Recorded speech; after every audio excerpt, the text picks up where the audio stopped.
And dude, then they were sitting on the couch, like talking about wedding stuff, talking about girl stuff. I sat on the couch in silence. Ashamed. I was ashamed. I was watching a tennis match that had already been on that morning. It was replaying, and I was sitting there watching it in silence, unable to kind of make small talk and keep it light the way I typically can. You guys sent me a picture of that hang, and I was like, damn, I wish I were there. That looks fun. Boy, was I wrong. Welcome back to Oops the Podcast. All right, lots to unpack here. I got something for you. Please.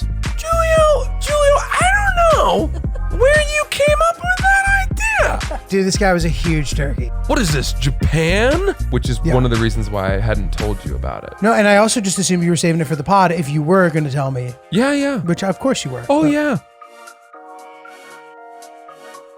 Hello, everybody. Welcome back. Oops, the Podcast. My name is Giulio Gallerati. I'm sitting here next to the man himself, Francis Ellis. Here we go. How are you doing? I've got a big announcement. Really? Something big happened. What? Something big came in the mail. Uh-oh. Oh, wow. I know where this is going. Do you know where this is going? Does it have to do with the court? The courts? Please take notice that your small claim case has been scheduled for June 17th, 2022 at 11 a.m. in Part 45, Small Claims, Room 353 for pretrial conference. June 17th? Are you around? Yeah. Fuck yes. Dude. You bet your fucking ass. I filed this 11 a.m.? like 2 years ago. I thought for sure they had lost it. I thought there was no chance this was happening. Dude, this is amazing. I can't believe it. This is amazing. For those of you who have been listening to Oops the Podcast for a long time, this is my court date for my fight against my former landlord who never gave me back my security deposit, and we are finally going to court.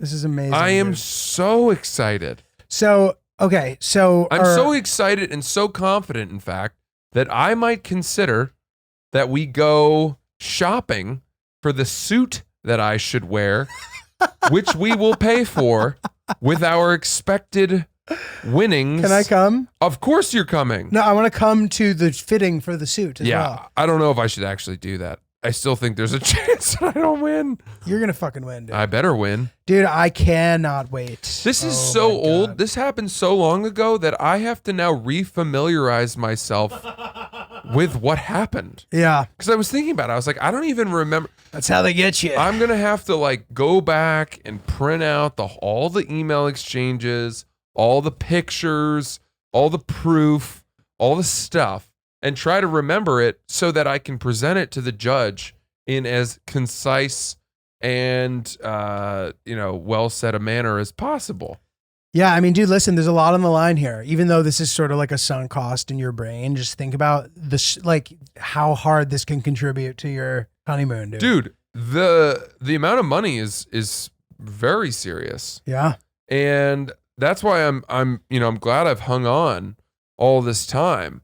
We went through the saga of potentially doing it on the People's Court, which sadly, my landlord did not want to do, understandably.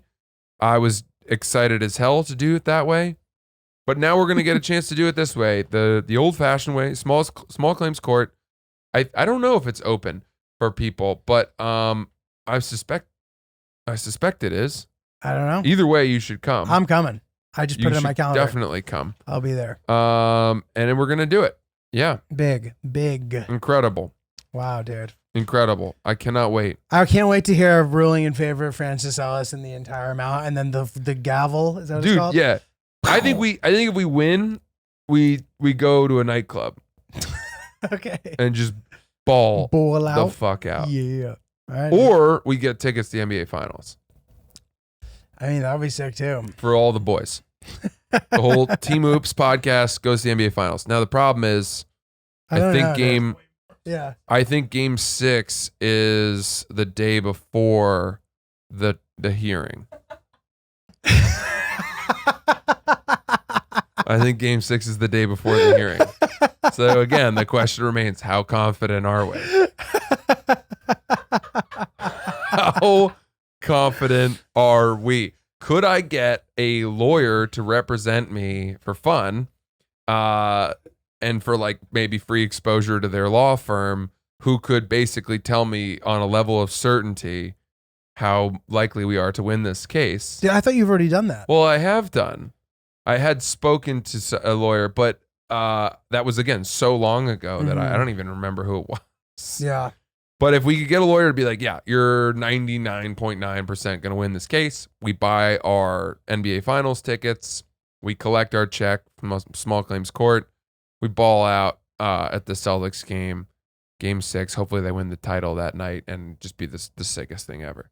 That would be sick, dude. All right, that's the dream. We'll see if we can make it this is happen. great. This has been one of our, the other item that people have been asking about that we need an update on, and I think unfortunately I know what the update is. The boots. Were you ever The able boots to? The boots are toast. dead, man. As far as that guy went home and is now fighting Ukraine. The boots have a new identity. That boot man, that cobbler, it was Russian and he was a bad guy. He was a sleeper cell. He was here passing secrets. Fucking Russians. Like, have you ever seen The Good Shepherd? I have. That's a great movie. It was a good one. Super confusing. It was good. You got to watch that 3 or 4 times. I don't remember what happened, but I remember watching Syriana it. is also like that. Super confusing movie. There's a lot going on. But in a that great one. movie. And in Good Shepherd, they had these people that had, fake jobs, but that were actually operatives for CIA and KGB and stuff.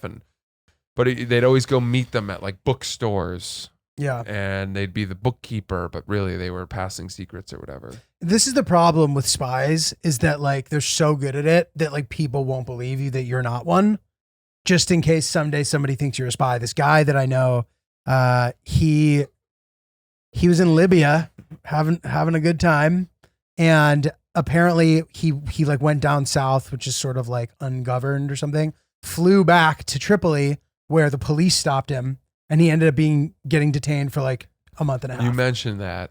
And it's like scary. But like this guy was like, he's like, dude, I'm not a fucking spy. But he had like a couple of passports, and they're like, what were you doing down there? In the group that I'm in, everyone was shaming him for being reckless.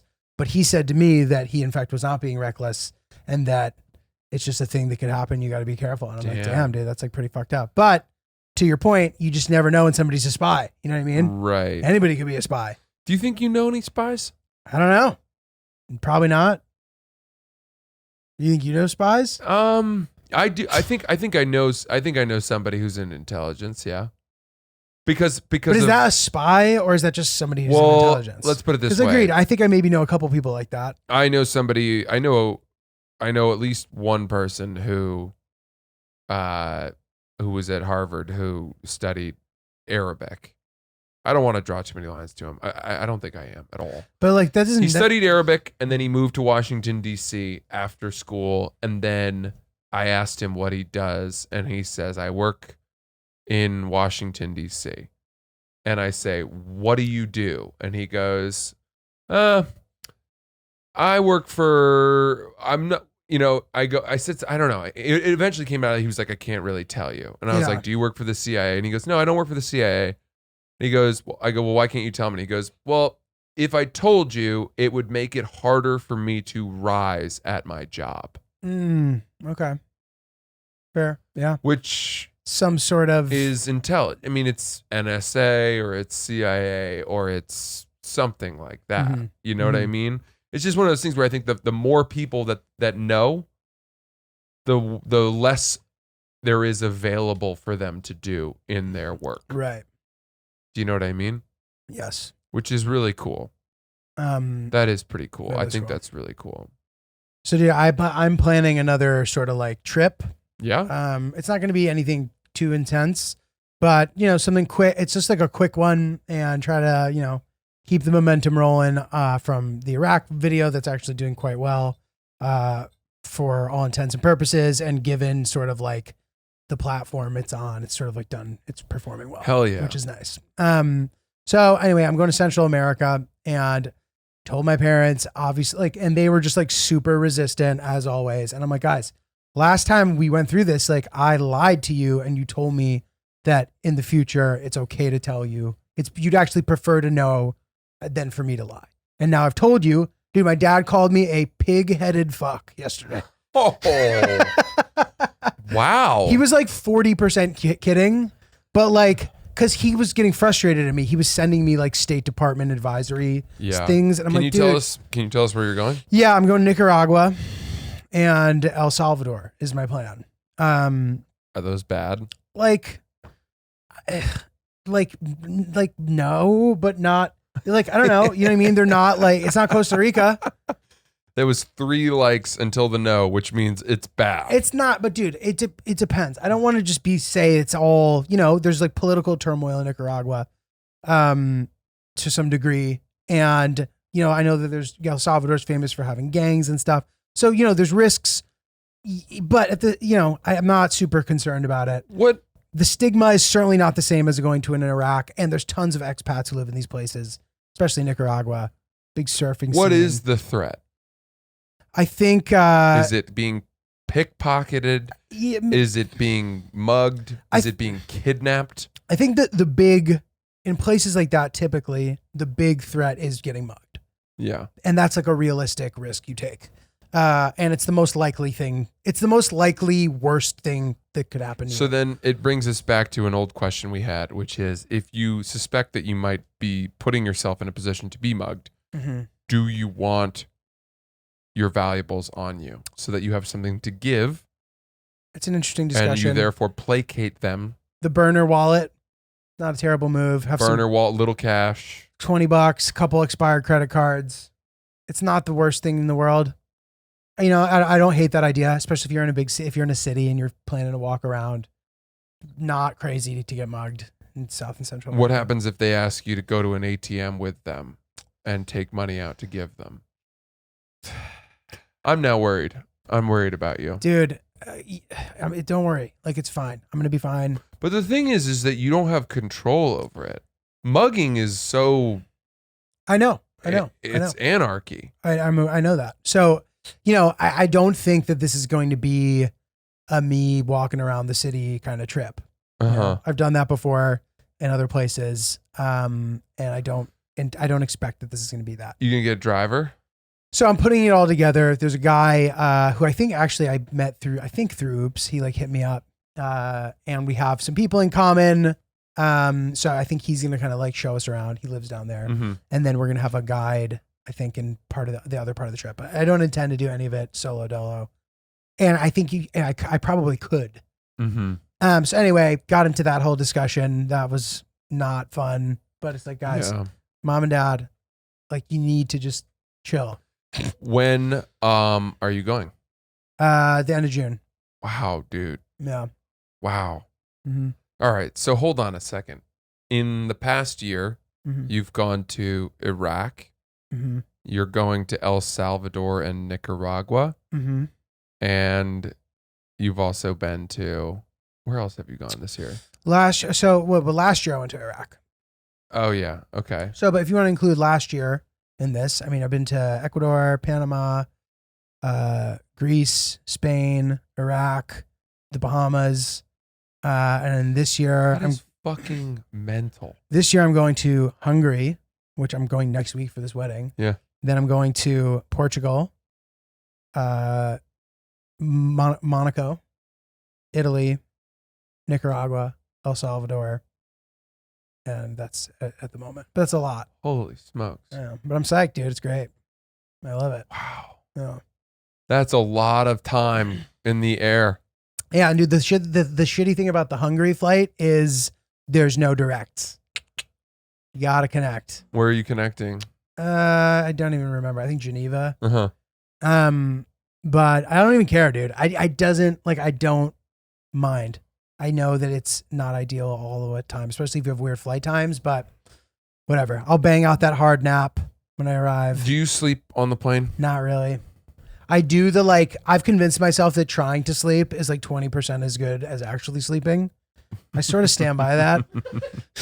So I'll try to sleep for like 6 hours and it's unclear how long, if ever, I actually fall asleep. Right. And then I just take the big nap. My mom used to tell me that when I was a kid, if I was kind of going crazy or I was cranky, she would tell me, you need to go lie down. I would say, I'm not tired. And she goes, it doesn't matter if you sleep. You just need to be quiet. Right. For a little bit. Quiet time. Yeah. My mom would do that too. And somehow she thought it was still restorative. For her, probably. Yeah, now that we look exactly. back on it. Yeah. I don't know, to be honest, if it works or not, but I've been to the Geneva airport, I think. I think we're flying through Frankfurt on the way back. I don't think I've ever been there, so I'm excited about that. I love a good new airport experience. I don't know, whatever. But dude, while you were out of town, we actually hung out with Sierra. Yeah. And it was did you hear about this? No, go figure. Do you even know this? Fran's not around. Julio and Hillary and Sierra hang out. It's just the way things go. Do you even know that? Yeah, she sent me a pic. Okay. Oh, yeah. But I didn't know much of what was going on while I was in Scotland. I was really out of the loop. Dude, it's the way to go. I'm impressed by the way you were able to disconnect. Well, I mean, I'm playing golf for like 9 hours a day. I know. It's crazy. So not a whole lot of time to really be on my phone. Yeah. How was that? So it was fun, but okay. So it was sort of like an impromptu hang. Like she hit us up. I think she was at lunch or something. And she's like, what are you guys up to? And we're like, we're not really doing anything. And we're kind of trying to like arrange a hang, right? So we're maybe heading back from lunch. I forget the specifics, but Sierra hits us up. She's like, I'm coming over. And we're like, oh, dope. We're like, what are you drinking? Like, we'll make sure like we have it. And she's like, oh, cool. Like I've just been drinking beers. And we're like, okay, great. So I go grab some beers. And we're sort of like not expecting people to be coming over. So we like want to make sure that we're capable hosts. She just told you she was coming over? No, like we were going back and forth. And then we suggested that if she wanted to come over, she should. Oh, okay. Good. Say, who am I marrying? And no, this was on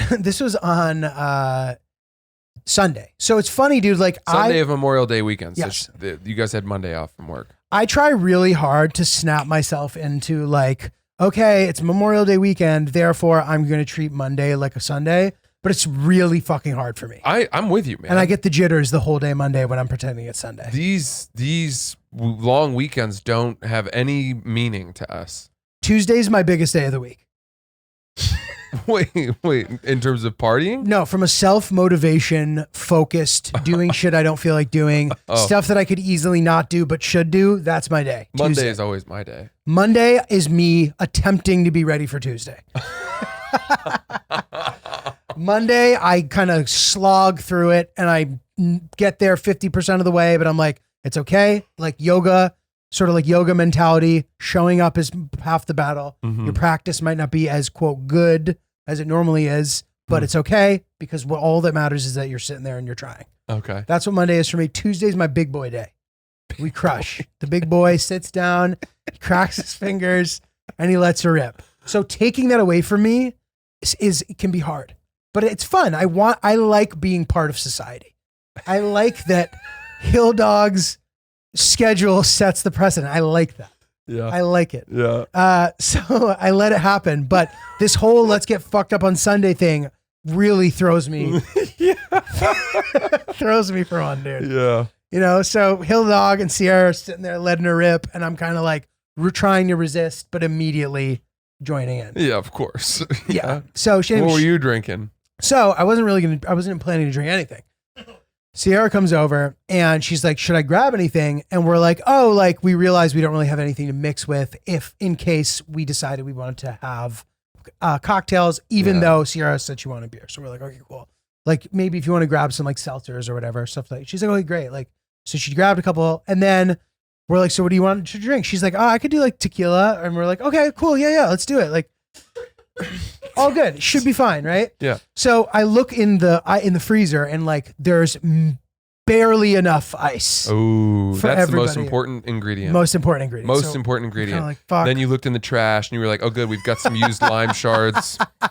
We've got some shards of lime that someone took a shot with and then bit on and sucked out the lime. We can put those in the drink. That's perfect. So I want to let you know from this part of the story on, I completely dropped the ball and I have not stopped thinking about it. Oh no. And I feel bad, but I keep telling myself it's okay. Like we were it was like on the fly. She doesn't care.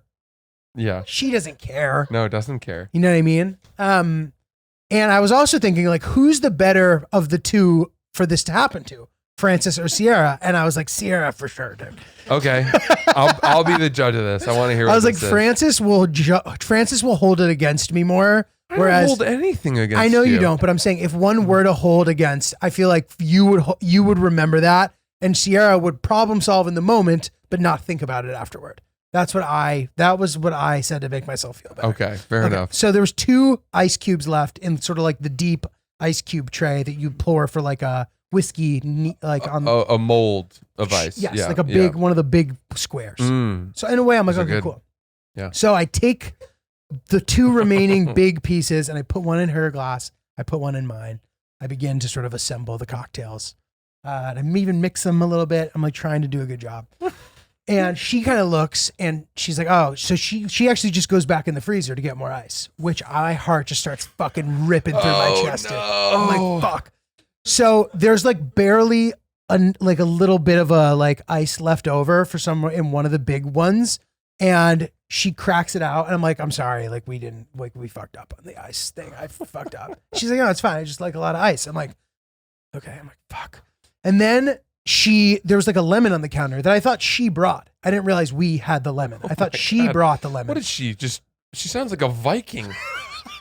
Coming into your home and pillaging and no, dude, she's right though. Like, what is this fucking 2-bit operation? Take the rest of your ice. I'm gonna take your fruit. So anyway, I hand her the drink, and then she kind of goes, "Do you mind if I put the lemon in there?" And I was like, "Oh, that's my lemon." I was like, "I thought you brought that lemon."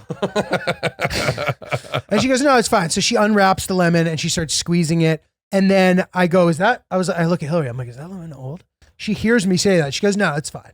And I was like, fuck, like she even knows the state of the lemon just by holding it. I'm like, she knows the age of the lemon. Yeah. And then she goes, you know what? I'm going to go ahead and fill these up for you. She then fills up our ice trays, puts it back in the freezer. And I'm like, fuck, I have completely passive aggressive. I've completely fucked up here.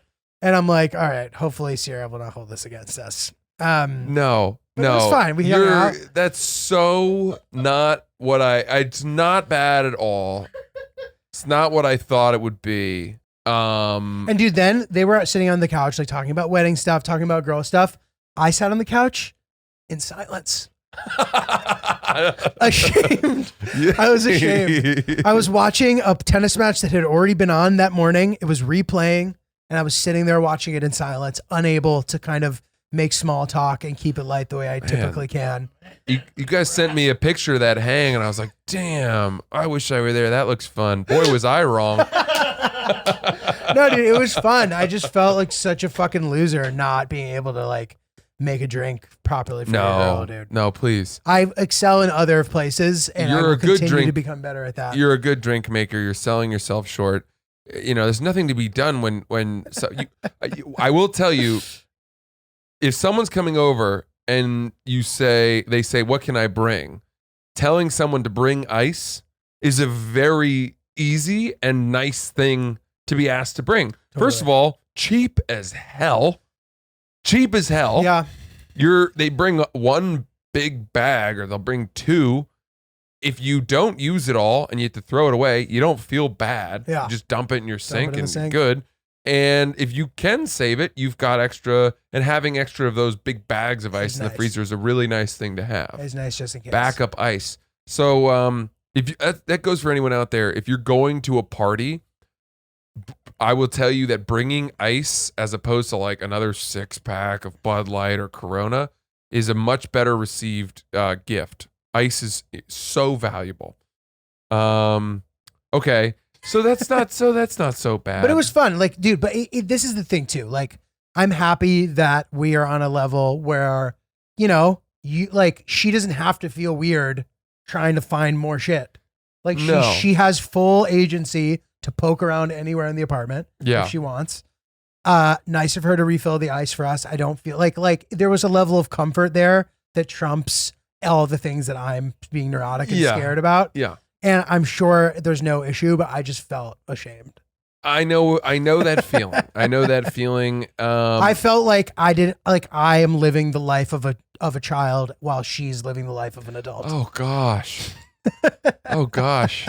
No, I keep in mind she's coming over to booze hard on a Sunday night. I mean, she's being as much of a child as anyone. Yeah.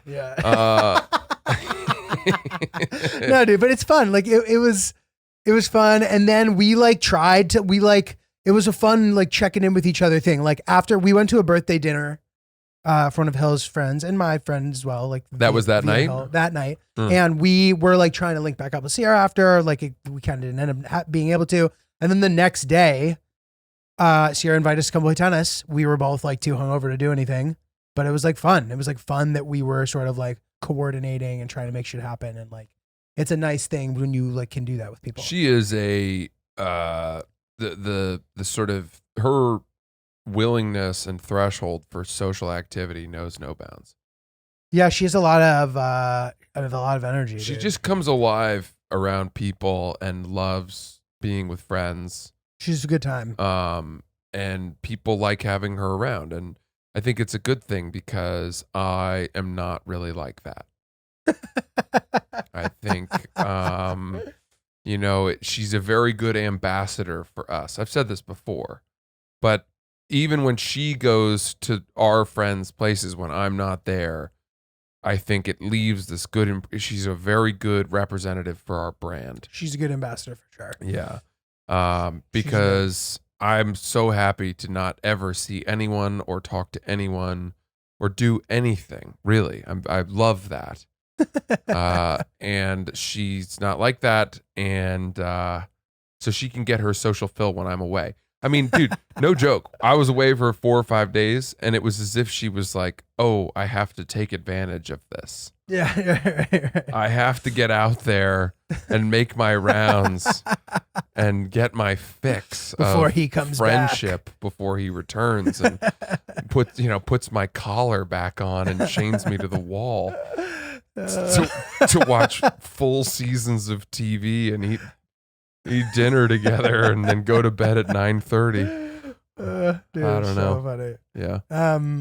But yeah, dude, that was fun. We go to this dinner. Okay, so this is funny. So we have like a group dinner. You know what I mean? You go to a group dinner like that, which is, it slowly has started to become a thing that's no longer a thing. Like, yeah, good point. You get to like the 30 area, you start to kind of like stop doing that.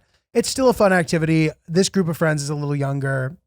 So whatever. And I love this friend of Hill's is like one of my favorite ones. She's amazing. Like so happy to go for her birthday dinner. Having a great time. So it's funny. So somebody handles the bill and then she's like, well, I'll Venmo you guys tomorrow, whatever. And the whole night, Hill and I are kind of trying to like rally everybody. Like Hillary was like clearly having her like fun night out. She loves a good night out. It like helps her sort of like balance out how much she needs to work and focus during the week. So I was like, Hillary's having a night. I'm having a night. That's it. I'm rider. Anything she's down for, I'm going to fucking be like, hell yeah. I'm going to be her hype man. So we're trying to like rally the troops the whole night to like turn the fuck up. And like, we sort of start losing people like flies until we're the last 2 people standing, which was still fun. At what time? 12, 15. Oh, dude, by the way, we went to like the Soho Grand. Yeah. We had intended to go somewhere else. It was closed. We're like, we'll just go here. It's nearby. And it was as if at the bar that night, they're like, it was a race to see which guys could pick up a girl in the bar first. And whoever did that won a prize. Because there was just a bunch of like wild and crazy guys there all hitting on, dude, like Hillary and her friend were standing at the bar and like 9 different guys came over and started hitting on them. It was crazy. And then we go sit down in a group and another guy comes over with shots for them. It was like and they were all like older, sort of like Euro-y kind of looking guys. And I was like, what is going on in here, dude? Does that bother you? No. It depends who's doing it, to be honest. Like, to be honest, dude, if Jimmy Butler was doing that, it would be a huge problem. Because that's like Hillary's like forever crush, potentially. And then like a commercial will come on and like Jimmy Butler will be doing something and she'll be like, oh yeah, he's actually like really interested in a lot of stuff. And I love the way that he just loves sports. He's always posting about sports. I'm like, you follow Jimmy Butler? I'm like, what the fuck? what is this? I'm like, this is clearly my doing. Like I made her watch the playoffs last year or something, and now she found a new guy. But if you saw him at the bar and he started talking to her, you'd probably go up to him and be like, "Hey man, sucks that you came up a little short on that 3. Yeah, it's too bad you front rimmed. You could have been a hero. You were there. You were guys down 2, 11 seconds left against the Celtics, game 7 at home, no less. No, I mean, don't get me wrong, dude. You had 47 in game 6. I guess did you just run out of gas? Is that why it came up short? Yeah, sucks, man. Dude, you can't do that though. You can't. Doing that just pushes your girl and him closer together. I know. Because it makes you look like a little bitch and it makes him look like this amazing, confident man that he already is. You need to just fight fire with fire in that situation. Your girl comes up to you and is like, "Hey, Julia, this is Jimmy." You just have to be like, "What's up, dude? What's going on?" "Yeah, he plays for the Heat." "Oh, no way." "Like basketball?" Professional, like in the US, right? Like the NBA? "Oh, dude, that's so cool." Wow. No, I'm trying to... Aren't the playoffs now? I'm trying to think. You guys, you'll get them next year, man. That's you want to drink? good. You want to drink? That's pretty good. You could also... Do you drink? You could also play super stupid, which I think would be funny. Is that not me playing super stupid? It's close, but you'd be like, basketball. "Oh, dude, I played basketball in high school. What position are you?" Basketball, mime a free throw. I always get basketball and baseball solid. confused. I had a couple looks at college. It was mostly D3 stuff, but I chose to play tennis instead because I was better at that. I played D1 tennis. You play AAU? Yeah. I played AAU, dude. Oh man, Orlando? Coach Reardon, he was a real pain, dude. Yeah, man, it's gotten so intense. People getting recruited earlier and earlier. You know what I mean? You're probably getting some looks. No, that's funny, dude. I don't know. I'm trying to think of how. Yeah, that's interesting. Dude, this is funny. I remember there's this guy, Brett Zanardi, who listens to the pod. Shout out, Brett Zanardi. This guy was like the best shooter in the 3 towns. He would win hot shots every year. He would just drain threes, and everybody would be talking. They'd be like, "Oh, he could play D1. He could play D1."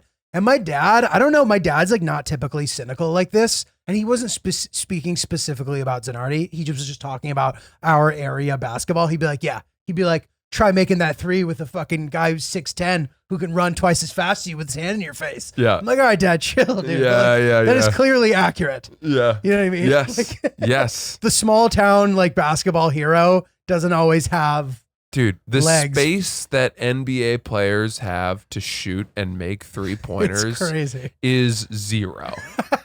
If I even, you could have a guy, I always think about this. There used to be this kids series of young adult books, or maybe it was just even kids books.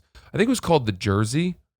Did you ever read these? We've talked about this before. I didn't, but I forget. You were comparing it to something a while ago. Yeah. You'd buy them at the Scholastic book fairs. Did I talk about that too? Yes. No, but you didn't talk about this in this way. Yeah. You've mentioned those books before. I see. But not, Well, it always made, the idea was that these kids would miraculously, I think, come into these jerseys, I don't know how they'd find them, and they'd put them on and it would transport them into the game that was being played, the professional sports game. Yeah.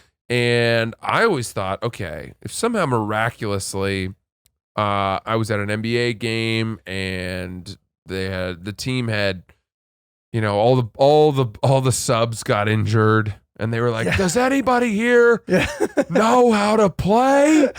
And everyone was quiet, and I was like, "I will do it." And I walked down, and everyone turned and parted ways, and I stepped on the court, and they gave me a jersey, and they were like, "Do your best, kid." Yeah. And I sort of had to bring the ball up. Okay, what would happen? Yeah. Could I even get a shot off? Right. Could I even get a shot off? Mm-hmm. And I don't know. Well, dude, this is still my, and we've talked about basketball fantasies before, but my specific basketball fantasy is always this, and I still do it. If I have a hoop and I'm just shooting around, this is what happens. My team is the 8th seed in the playoffs. We are down 3-0. We're about to get swept. I got brought up on a 10-day contract from the D League because everybody was getting injured in the starting lineup. I'm never going to play. This team famously only rotates 7 players, even with the bench being as it is. I'm the 10th guy on the bench. A couple people get injured, and at the beginning of the third quarter, we're down 35 points, and they bring in Gallerati. And then from then on, Gallerati just goes on this insane streak, like going 20 for 20. And anytime he misses, he was fouled and then goes to the line. Yes. And then ends up hitting a game winner. And I intend to do that for the entirety of the playoffs, but like it takes too long. So I usually end up only being in the division series still while the fantasy ends. I've actually never gotten to. Is this a dream? This is what I do when I shoot around.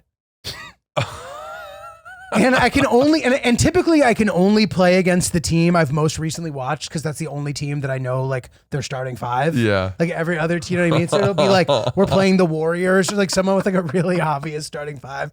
Gallerati's getting it done on both ends of the floor too. Like he's like blocking Steph Curry and then like, so that's like my whole thing. And it's just really so fun, dude. It provides hours of enjoyment. It's fun. I mean, that's definitely one. The other thing I think about all the time is, all right, if I had committed myself with every minute of my time and every fiber of my being, the way that Larry Bird did because he grew up in French Lick, Indiana, and there was nothing but milking cows in the morning and that beat up wooden hoop that cracked and fading rim that hung on the side of the barn as he took elbow jumpers on a grass field with like a tornado coming on the horizon. Exactly. If I had those circumstances and had that will and that drive and that lack of variety and other options in life, what would I have been able to do? So I think you're one of the rare cases where like that's actually a reasonable conversation. Like you were able to reach a high level of athleticism in other sports as well as in basketball when you were playing, and you actually have like a big enough frame that it's like not insane to talk about. It's not as insane as like my boy Phil, who says that when his son is born, he's going to make him start playing tennis immediately, and that will make sure that he is Roger Federer. I'm like, dude, what makes you think? You know how many people have done that? Right. And are incredible and still like aren't even good enough to play in college. I know. You know what I mean? There's a clip I've seen of Larry David talking on a panel where it's a panel for Kerr, but one of the other stars says, tell him about how the left-handed dribble thing. And he goes, yeah, if I had just done 1,000 left-handed dribbles a day, I would have been in the NBA. And he like fundamentally believes that. It's so stupid. Yeah. That's a really frustrating thing. When I was at Barstool, we had to do this thing called, they did a combine. Oh, that's fun. And it was sponsored by Dunkin' Donuts. And that's very funny. They ran us, Todd McShay was there. Did you win? The NFL draft analyst. Oh, that's so amazing. he was timing the 40-yard dash and setting up the high jump and the vertical. And there's probably a bunch of ex-athletes there though, right? I mean, yeah, high school athletes. Nobody who like played for real and stuff? Not really, okay. As far as I know. But it was 40-yard dash, vertical jump, 3-cone drill. It's like a shuttle run. And then bench press, but they had just 135 on the bar. Ah, so you're fucking ripping that. So I ran a 4.69 40. Jesus Christ. I ran a 4.63 in college. That's really good, dude. That's insane. I think I was the second fastest kid on the lacrosse. I was very fast. That's very fast. That was always my That's thing. like a real combine time. Granted for like, no, but like didn't Deion Sanders do like 4.2? Yeah. And that's like the fastest one ever or something, right? Some of the best running backs will run a sub 4.3. They'll run like a 4.28, 4.29. But anything. It's insane. Dude. But what's crazy is that those people, if we were to run side by side, they would beat me on a 40-yard dash by like 10 yards. Yeah, they'd be so far ahead of me that it would be a joke. But dude, still, I mean, you must have got the fastest time, right? Yes, by far. By leagues. Did anybody even break 5? Someone else had like a 4.96. And then Caleb Presley, who I think played football at UNC and is tremendously funny and successful. I think he ran a 5.0, but he was wearing like running sneakers. Did you wear like the skin cleats. tight bodysuit thing? No. Like the sleeveless? No, and but the leg I tried. Compressors? I stretched and I tried. Good. I cared. I was trying hard. Cool. Yeah. I would definitely try hard on that. And we too. ran That's 40s in college, and we would learn the starting stance and all that. And then what was really good was my vertical. which, they had the things that you hit. Yeah. And it was from a standing position. I jumped 37 inches there. Oh my God. But I had a 39 in college. And I went through, so I won that, obviously. And then I won the 3-cone drill. And then I came in second on the bench because there was this kid, Smitty, who was actually really strong. I think you said it was only 135. How many times you could put it up? Yes. Okay. He did like 41 reps. I did like 31. Okay. And I came in second. But that's also so I won the combine, which was great. But I did something that I hadn't done for some reason. I don't know why. I was just on the plane home from Scotland. And I started looking through the comments of the clip. And people were saying 37 inches vertical is absurd. That's massive. There's no way this is real. None of these guys are athletes. But could they not see that the other guys were not getting good scores? They could, but they were like, that would have been the 5th highest defensive back score in the combine this year. 37 inches is nuts. Yeah, you can literally just go to the draft from there, dude. And Todd McShay was like, this kid would have been like middle of the pack at the combine based on his 40 in terms of defensive backs. But what if I can toot my own horn for a second? I was always able to jump out of the gym. Yeah. Jumping was something that I could dunk in high school. I can dunk 2 hands. I can dunk whatever easily. Dude, I love the idea of me throwing it up to Francis and him fucking slamming it home. Dude. Yeah. The 2-on-2 tournament, bro, me and you. I still, to this day, I know, hold the record for standing broad jump of the Harvard lacrosse team. Oh my God. Dude. And they keep the records from all the years, and I still have it. And I haven't, that's 11 years standing. So this is why I'm saying that if Francis were to have actually done the only practice all day theory that most people say in farce, I think that you would actually apply to you. I was a freak athlete. Yeah. I was a freak. But I didn't have the brain. I didn't have the mind to care. I wanted to have fun. And I didn't have that burning, I wasn't that competitive. We've talked about this. So it bothered my teammates. They get mad because, especially the older guys. And when I went to Seattle, I went and visited an old teammate of mine who was a senior when I was a sophomore, and we were kind of I hadn't seen him in many years, and sort of rehashing that final year together. And I was like, man, you guys were really mean to me. You fucking hated me. And it was one of the reasons why I quit the team. Yeah. And because it felt like they were beating me up in practice, and they were mad. And he was like, we just never understood why you didn't try harder, like why you didn't care.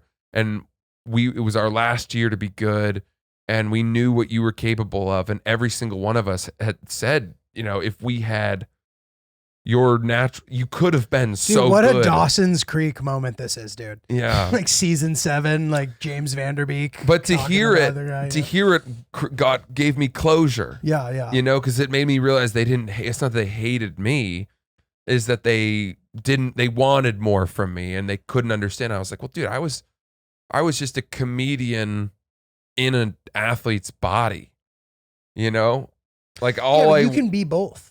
Like, at that level, they expect you to have bought in. But were you even doing comedy yet? No, but I should have been. Interesting. Like, I should have gone to school and never played lacrosse, and I should have done the Lampoon, and I should have done theater and stand up and written and focused on school, and I should, played like pickup basketball here and there, but I was never.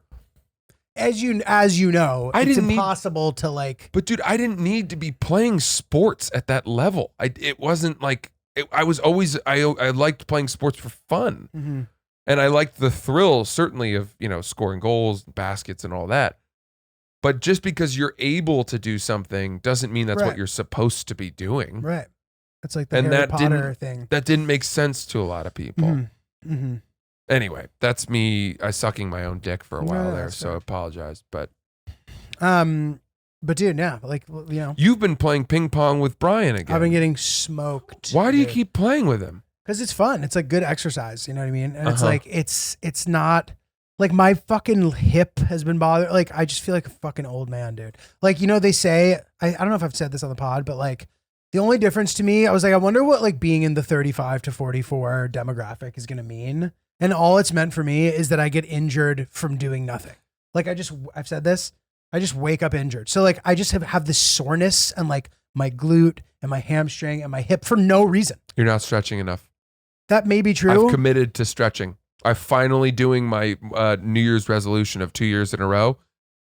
It's helping. I stretch pretty religiously. Do you stretch when you wake up? No. You got to stretch when you wake up. Fine. And if you can, before you go to bed. I always stretch before I exercise in like a very kind of like specific good way. I like do dynamic stretching, then I warm up, then I do the static stretching. And like, it's like a good tick. All right, fine. You're right. You're right. But hear me out. I'm at the point now though, where like if stretching too much is like hurting it. Like I need like rehab. You know what I mean? I need like strengthening things, which I'm trying to do. No, that's fair. Anyway, tennis would potentially make that much worse. Ping pong does not. And ping pong at like a high level like that is exercise. And especially when you're getting your fucking ass whooped, dude. Why is he beating you now? He's just killing me, dude. I mean, like you guys saw the video, like the way that he was sort of like dominant until Hillary arrived and things changed. Yeah. Whether or not that was just a coincidence or not, Not like, a coincidence. it's unclear. But he's just like playing as if he wasn't missing shots. There are no coincidences. And like I lost I think 19 out of 20 games yesterday. And the time before that I lost 8. Many goddamn games. 9 out of 11 the time before. So I'm getting whooped. And it's the thing where I'm like used to not having to like try all my tricks because I'm used to just beating people. So against him, I'm like constantly trying to change things and problem solve it. It's really fun. Yeah. And I'm sure it's satisfying to him to whoop me after sort of like, and dude, I think that like your comments about like his sort of like appearance got to him because he's like put on muscle since we've played. Jesus Christ. Christ. He's like getting muscular and like, yeah, he's like becoming a fucking machine. Well, you know what, Brian? You're welcome. Good job, Brian. Well, tough love. Okay, I sound like such a bully. Dude, I want to talk about, I want to go back to this birthday dinner. So somebody handled the bill. All good, whatever. The next day we get hit with the Venmo request and it's like high, but I'm like, okay, whatever. Like, I'm sure this somehow checks out. I don't know how based on. You don't have to tell me the number, but is it a number where if you had known going in, that was what it was going to cost, you might not have gone to the dinner? I would have still gone, but I wouldn't have so frivolously ordered afterward. Uh-huh. After that, I wouldn't have just been like, oh yeah, da-da-da. Like I kind of like spent a bunch of money that night for no reason. It was a lot of fun. And I don't want to sound like a fucking lame-o, but like knowing how much the dinner was, then I would have been like, I would have just cooled it off 25% probably at the bar. Are you balling out? Are you balling out these days? No. Are you the guy? No, dude, I'm not the guy, but like, it's fun. Like, you got to see this guy. He's the guy. No, dude. That guy, you go to a bar with that guy, he puts his cards down and you drink for free all night. I'm not the guy, but dude, I'm not used to being in that environment and like not thinking about that. So it's like, that's a nice thing. Yeah. However, Hillary was like having a big night and I was committed to that. So I was like, I'm going to be on that level. You know where you can be that guy? Nicaragua. We'll see. You can be that guy for not much. We'll see. Then you will get kidnapped. The first bar that we went to was pretty divey. And the second one then was like, it doesn't matter. It doesn't matter. But so the Venmo request comes in. I'm like, all right, whatever. We're complete it. The next day, there's a follow-up Venmo request that's like, oh, I forgot tip. Shut the front door. And I was like, oh God, dude, are you serious? So then I like have a funny side text going with somebody else at the dinner. I'm like, dude, yeah. Tomorrow we're gonna be fucking getting hit with something else. And then, oh my God! Like what is this pyramid scheme? If you forget, I don't even think you can send follow up Venmos. You can't add on. If you forget the math and you eat that. Yeah, it's all good. But I was like, dude, really? Also, I think that you should wait more than a day. You should not send Venmo requests to a group of people when they're hungover. Give someone the courtesy of like 2 or 3 days after you've had your Tuesday, on Tuesday. and your life is together. Maybe you've collected some checks. You've had a couple days of work to make your life progressive again. You're moving in the right direction. Then you get the Venmo request. It doesn't throw another log on this fire of anxiety that you're already feeling because you've had a lot to drink the night before and you're hungover. Yeah, I mean, dude, I worry that it's like a missing person. Like once you get past 48 hours with that Venmo request, the odds of recouping it become lower and lower. It's interesting. I feel that way a little. Do you not? Do you mean people won't pay it? Yeah. Like if I'm the one dispatching the Venmo request, I actually send them immediately while dinner is concluding. Oh wow! Every person is hit with that request. What are you, the IRS? No, but dude, like I know that I immediately, the second I get that notification, I immediately fulfill it. Yes, yeah, and same. having to follow up about it to me is like a really ugly quality that a person can have. That they don't value you enough to be like, oh, he took care of the bill. I'm going to be on top of this Venmo request.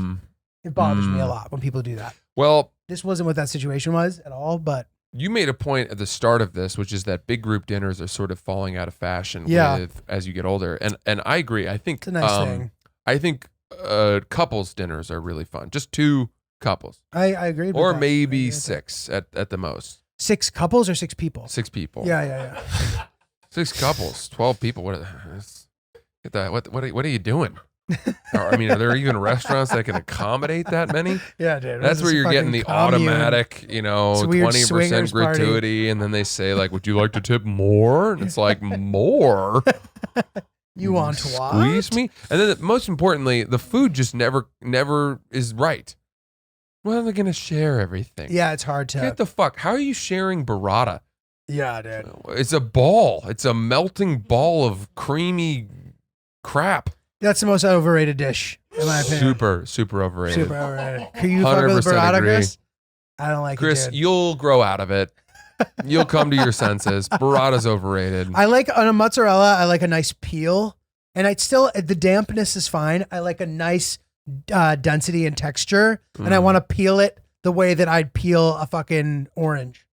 You want a shell. I like peeling it and not in the way of the burrata where like the shell just kind of like opens this lychee of fucking cream and shit. Woundish. I don't fuck with that shit, dude. I fucking love cheese. So I do too.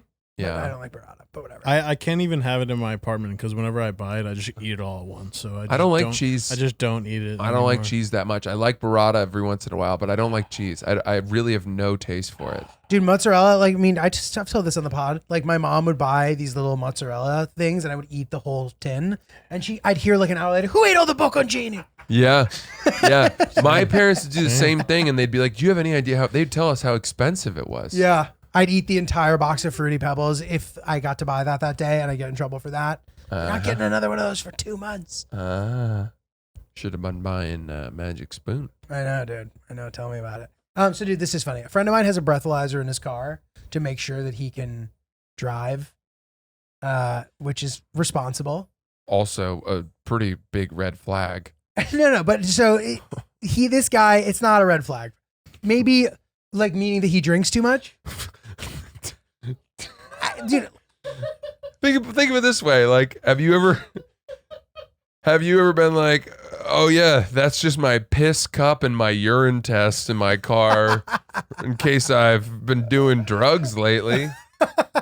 Okay, but have you ever gotten to such a dark place that you felt the need to test yourself? Dude, it's fair, but like I see why he's doing it. Knowing him, I think he's just like trying to be responsible. So he's like, therefore I can have my car and I can know sort of like my limits, blah, blah, blah. Okay.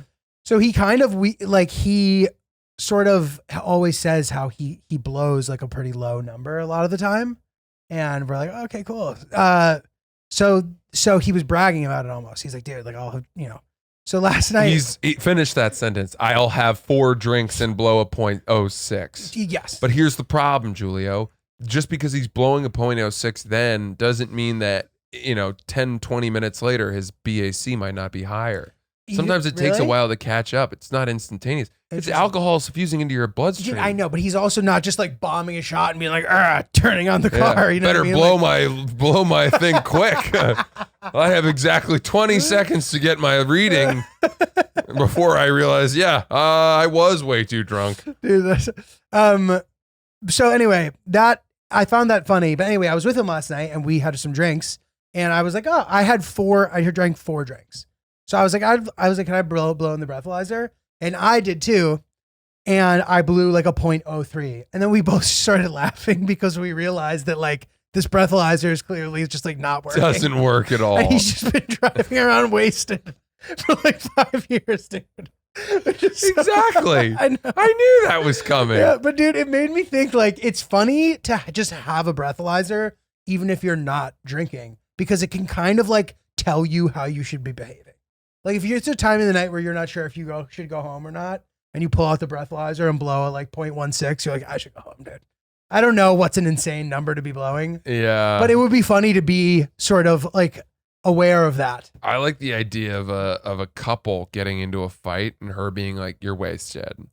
And him being, I'm not. And then her being like, here, and forcing him to take it. Really? And him being like, okay, I guess I gotta go home. I guess you're right. Dude, there's something funny about it to me where I'm like, oh yeah, dude, like I would come to that party, but I just blew a 0.12. I shouldn't be going out, dude. Like, I've never blown into a breathalyzer. Right? I was thinking that. Never in my life have I ever done it. Never have I ever. Yeah. Do people ever ask you about what your preparation is for doing comedy? Yeah, they ask me that a lot. Do you ever have a drink? Do you drink before? Yeah, my dad said to me, do you ever take a hit of vodka or something? I'm like, what? A hit of vodka, dude? What is this like? Is that the terminology? Like that's clearly a person who's not like familiar with like drinking liquor. You know what I mean? Yeah. Like no one says a hit of vodka, dude. That's pretty good. But that's not a thing, right? Do you have a preparation? I don't. No. Yeah. It depends on how I'm feeling, but I won't have more than a beer before I go on stage. Mm-hmm. That's good. Unless it's like our thing, in which case it's unless it's oops. Like a loop show. Yeah. I can handle 2. More than that is just like being risky. Yeah. Dude, speaking of being risky, so our lease ended on the car that we were renting. Mm-hmm. And so I had to return it today. Oh wow. And that thing's been through some wars. Did you like violate any of the like minimum thing or maximum things? Mileage? No. We none of that. But doing alternate side parking. Yeah. Having it in the city, having it on the street. I mean, it's got some dings and scrapes and some bigger dings and scrapes and stuff like that. And so you have to do this thing where you get an outside company that they make you come do an inspection of the car. Mm-hmm.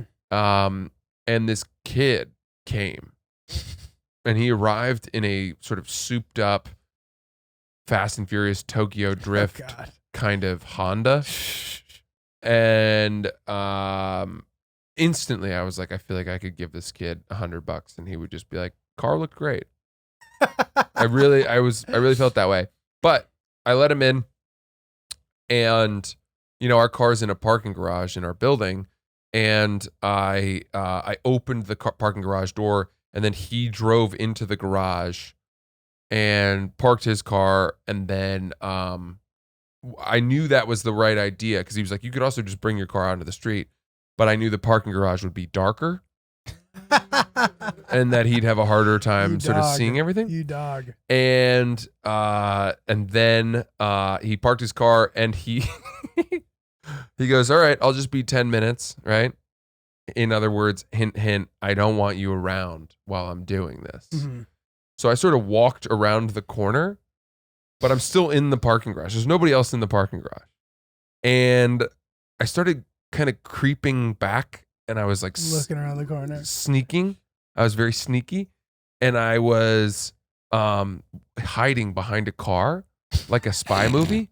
And sort of peeking my head out and watching him do this just to see, like, is he seeing the really bad scrape on the back right fender? Yeah. Like, is he catching this? I don't know. I was just monitoring him. And then he finished and he called me on my phone. Oh, no. And my phone rang. And I was like, ah, fuck. And I quickly silenced it. And then I was like, oh, are you done? Like, are you done? And he was like, "Oh, you're still here?" And I was Oh my like, "No, God. I was just coming back. See how everything was going." Did you actually do I that? did this. And I was like, "So what'd you think?" And he was like, "You'll get an estimate tonight within 24 hours or something." I was like, "Okay, thanks a lot. Have a good one." And we got the estimate, and it was fine. It was not bad at all. Oh, nice. It was a little bit we owed, but man, they take a measuring thing out, and they measure scrapes, and if it exceeds a certain amount, then it goes beyond what's considered normal wear and tear, I guess. Yeah. And I think this kid was pretty fucking generous to us. Nice, good. Which was amazing. And then, it showed all of the pieces of damage. And I think this episode comes out after we will have had to close everything out. But there was definitely something that I was really expecting to be on there and wasn't at all, which just made me think he had completely missed it. And so I drove the car to return it to the dealership today, and I pulled it in, and I I asked them immediately. I said, is the estimate that they gave, is that hard and fast? Is there any chance that that Right. maybe Subject to review. they'll change it based on whatever and the guy said, yeah, well, in theory, you could have gotten into an accident between the time of them inspecting it and bringing it here, so we could find other things. And then I said, fuck, okay. And then they said, okay, we're gonna just drive you across the street because the car needs to go to this other place. Where did you have to go to do this? Down into Bay Ridge. Okay. And I got into the passenger side, and this guy who worked for the company, for BMW, got into the driver's side. And I'm telling you, dude, we drove no more than, 200, 300 yards. I have never wanted to get into a car accident more in my entire fucking life. I wanted our car to get absolutely T-boned by a dump truck and then get out and be like, oh, look at all the damage he just did. I'm thinking, man, if only he could just clip something or have a seizure, when we're going not so fast, just total the car right now, please, so that nothing that I've done will be seen aside from the far worse damage. But unfortunately, the guy drove like an ace, and we pulled in, and we'll see. We'll see if it's going to be higher, but fingers are crossed for sure. Dude, I hope not. That's always a fear that I have. As everybody knows, I rent cars a lot, and sometimes you worry if you did something that it's going to because they bill you for the tolls later. There's sometimes retroactive billing. Mm-hmm. But there have been times where I'm driving, dude, and a pebble will fly up and I'll watch it crack the windshield on a rental car. And I'm like, fuck. So then I'm like, all right, I'm just going to make sure I get this car really dirty so that the crack isn't obvious. The windshield, you know what I mean? Because it's usually so teeny that it's missable, and you just pray that they don't notice, which is fucked up. But I think, with rentals, and it's probably the same for the lease, there's like you said, there's a length of scratch that falls within the kind of grace period of or not grace period, you know what I mean? Yeah. That you don't get in trouble for it, but it is funny, dude. On 3 separate occasions of me borrowing cars from friends, I have caused damage to the car. All the times? Not every time I've ever but you borrowed a have. car from a friend, but in 3 separate ways. One time I borrowed my buddy Alex's Land Rover Discovery, an old Land Rover Discovery, and I turned the key in the ignition and the key broke in the ignition. Oh my God. How do you get it out? Like a magnet? You have to disassemble the whole Oh my God. the whole ignition console. How the fuck? And it meant taking, we needed to have someone from the dealership out there. It was out in Quag. Oh God. Come and do it all. And that was nuts. That's big. Another time we borrowed our friend's nice Audi Q5, parked it in a driveway, and an acorn fell off the tree and cracked the front windshield. Stop it. No joke. Oh my! Are you sure it wasn't a fucking chestnut, dude? It might have been a chestnut. An acorn? No, That's I'm pretty sure. I crazy. think it was an oak tree. Wild. Are acorns on oak trees? No idea. Where do acorns? What trees make acorns? No. It's got to fucking be idea. oaks. No, Is it multiple kinds of trees? it is oak Dude. for sure. All Good right, call. had to be. Good call. Okay, and then a third time, we were out in Breckenridge, Colorado. I borrowed my buddy's Subaru, who lived in Denver. We drove to It's the Breckenridge. most Denver car. Yeah, on the way leaving the ski house that we'd rented, which was perched on sort of a top of a very steep road down to the main road. Our buddies drove out. The road had just been plowed, but it had snowed a lot, and the plow had caused the snow on the road to become sort of a hard pack, almost like a sheer snow that was packed down. Yeah. Like a But there was no glacier. sand or anything like Mhm. that. And I pulled out, I touched the gas pedal, and instantly we were sliding. Sure. And we slid for 13 seconds Scary. with no ability to stop. Scary. Nothing to be done. I mean, my buddy was sitting in the passenger seat. He's a very demure guy. And the whole time he was just going, no. No. I'm turning the wheel. I'm slamming on the brakes. We just turned sideways and then slid sideways the whole way Oh down. my God. And we smashed into my friend's car in front of us, which No was way. also a rental. Was he sliding too? No, they were stopped at the stop sign because they were waiting Why at were an they intersection. not sliding, and why were you sliding? Because somehow they had better tires, or Oh my they God. had so, gone but you even borrowed slower. your car from a friend, or this was a rental? I borrowed our car from a friend. Jesus. So That I then had to sucks. call him and let him know that his front driver's side door was mangled in, Dude. Jesus. and he was like, "All right." And fortunately, our car insurance covered it, but Nice. So I don't. Jeez, But dude. then, as a result of all of these things, my friend Alex, that was the ignition issue. He, after the acorn thing happened to our other friend, he was like, "Dude, never let Fran borrow your car. Never let him borrow your Don't car." make the mistake. Yeah, That's which so is totally funny, dude. fair. That is classic. Yeah. Let me see if I got one more thing here. We're probably getting. Oh, dude, I would like to talk about something. This is sort of like a random right turn to bring up on the pod. Mm. But dude, your pal Jordan Peterson caused a stir the other day. He did, didn't he? I didn't even really heard about it. It's something about like making fun of a woman who was a plus size woman for being on the cover of a magazine or something like that. Yeah. Was that what it was? And while we couldn't figure out like what was so controversial about him while we were having this conversation, having not known enough about him, this is just like a perfect example Okay. of let me see if I can pull up the specific thing he said. So there's a picture of a plus size model who was on the cover of Sports Illustrated or Vogue or something. Yeah. Okay. You have it up right there, Ryan. What did he say? He said, he goes, he said, not beautiful. I'm sorry, but blah, blah, blah. He said something else too. Oh yeah. He goes, Can we get the whole quote? yeah, he goes, sorry, not beautiful. And no amount of authoritarian tolerance is going to change that. I mean, That is so obnoxious, dude. Come on. Like, authoritarian tolerance? That's an oxymoron. is that kind of the idea that like the media shapes what we find attractive? Yeah. Well, no. he's trying to force he's us to think- blaming woke people Right. for allowing a plus size model to be on the cover of a magazine. Right. The thing that, so first of all, dude, you're being a dick. You know what I mean? Like, 100%. you're being a dick, period.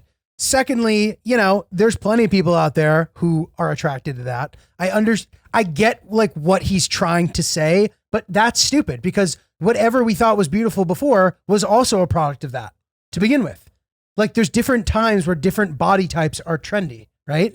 Yes, and beyond that, beauty is completely subjective, which is what you were saying at first, which is who maybe she's not beautiful to you, Right. but that doesn't mean that the government has made the people who do think she's beautiful think that way. It's ridiculous. or authoritarian. What I mean, that's so It's over the so top. silly. Yeah, And what a great way to like kill your credibility.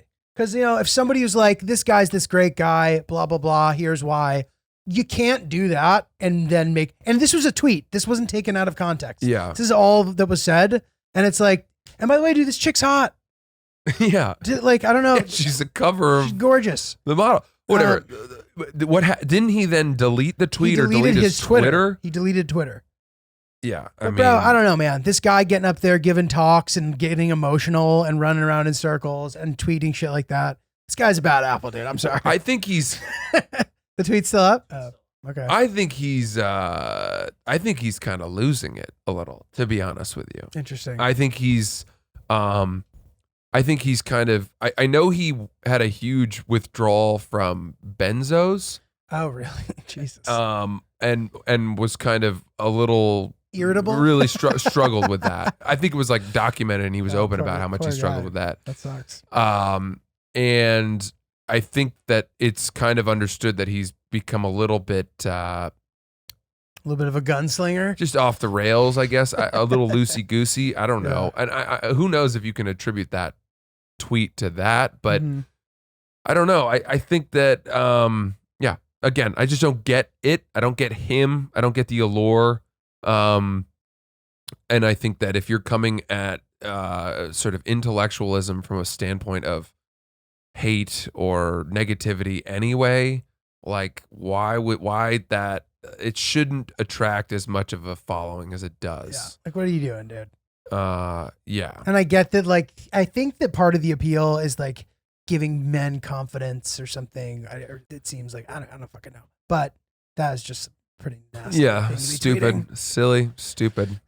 All right. That's it. Sorry for the, no, I'm with you, dude. I'm absolutely with you. We're not big Jordan Peterson fans on Oops the Podcast. I hate to say it. We tried. We were open-minded. We tried. We kind of tried. We did try. We very like non-judgmentally discussed Jordan Peterson for like a half an hour once. Yeah. After you went to his thing. I think I was pretty negative after that, but I would say that I was open-minded in going to see him. We gave him a fair shot. All right, that's it. Oops the Podcast. Yeah. That's it. We're I'm in Appleton, Wisconsin tomorrow night. So excited for this. Skyline Comedy Club. Tickets at francisels.com. I'm also at Arlington Draft House, Washington, D.C. area, July 22nd, 23rd. I'm coming back. I was there a year ago. Phenomenal place. Love it down there. Hope DC comes out. Tickets also at francisels.com. Awesome. I'm in Seattle, July 28th. New Orleans, August 20th. I have other cities that are coming, but I don't want to blow my load too soon again, so that you guys aren't confused trying to find tickets that don't yet exist. But I'll see you soon, and goodbye.